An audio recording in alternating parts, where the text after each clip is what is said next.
So let's talk solution before we go. How do we fix this? How do you get the right mindset to change the situation so it's not so problematic for you? Here's the first thing you got to do.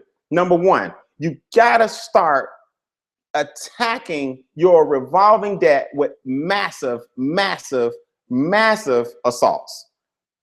How? Well, you got to start distinguishing your needs from your wants. That's the first thing. Here's the key. This is important.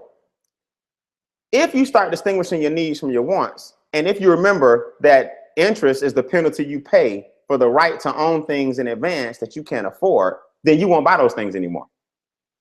You see, it amazes me when people say, yeah, man, I went out and bought that new 745. Did you? Did you buy it? Write this down.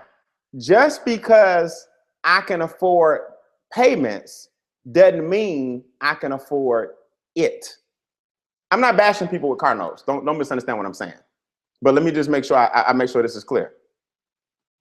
The bank will have you thinking that just because you can make the payments, that means you can afford it.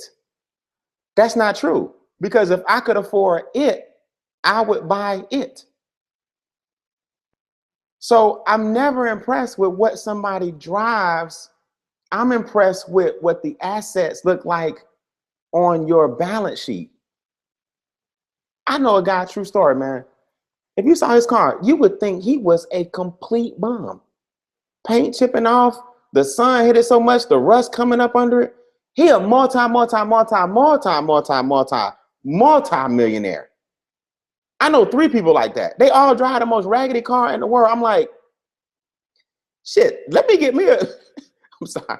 Let me get me a raggedy car too. If all wealthy people got raggedy cars, let me go get a raggedy car then, because it must be something to this raggedy car thing. They understand that it depreciates. So that's why, like a lot of people that know me know I like the old schools, because now they appreciate after a certain period of time. So wealthy people judge you based on your assets. Broke people judge you based on your liabilities. Wealthy people judge you based on your assets. Broke people judge you based on your liabilities. How in the world you gonna judge me off how much debt I have in my automobile? Like that's comical to me. How are you judging a person off the debt they have on their car? Man, such and such went out and got that new Bentley coupe. Okay. Hey, I'm not knocking cars. I got nice cars, but they're paid for by the assets. They're not paid for by the debt. See, even if you have a nice car, do the math and hit that installment loan with an all-out massive assault and a different attitude, so they won't make the money off of you that they thought they were going to make off of you. See, they knew when you left, they said, yes, we're going to make an extra 18,000. You like, no, no, no. Like when Tombo say, no, no, no. I've been on Brian's webinar. Y'all lucky if y'all get $3,000 off this little note I had to take. You know, I had to get a new car. I had to get a note. Nothing wrong with that. I'm mad at you if you got 1 million credit cards and a bunch of revolving debt. That's what kills you. All right, let me keep going. Slide. Second to last slide. Watch this. So let's talk about the solutions.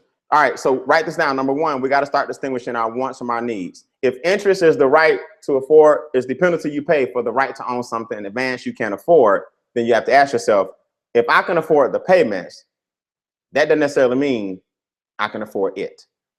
Number two, you got to start attacking your revolving debt with all-out assault. Number three, understand that credit card debt is a debt of emotional immaturity. Woo, that's big. Credit card debt is a debt of emotional immaturity. In other words, most people, that's an impulsive buy. Look, if you shopping on credit cards, your butt don't need no clothes. You don't. If you in a department store with a credit card, you don't need the clothes. I promise you, you got clothes in your closet. That's an emotional need that you're trying to fulfill by getting something to make you feel okay for a temporary period of time for a permanent problem you're not dealing with. Now, let me say that again.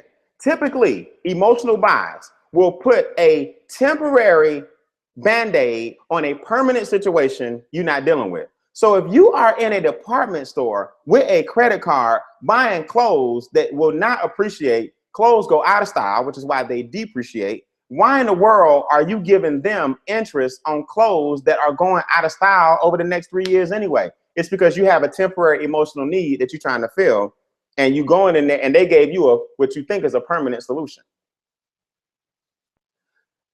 Credit card debt is a debt of a lack of self-control. Credit card debt is a debt of submitting to weakness. Don't submit to weakness. Credit card debt is a debt of making poor choices. Those are 4 things you got to overcome during your all-out massive assault so you won't regress. Let me say this again. We're going to wrap this up. Credit card debt is a debt of A, emotional maturity. You got to mature. You got to start saying to yourself, okay, wait a minute. I'm making an emotional buy here. I'm not getting a rental car on my credit card, then paying it off at the end of the month. No, I'm making an emotional buy. Number 2, credit card debt is a debt of a lack of self-control. Credit card debt is a debt of weakness. You're submitting to weakness. And credit card debt is a debt of making poor choices.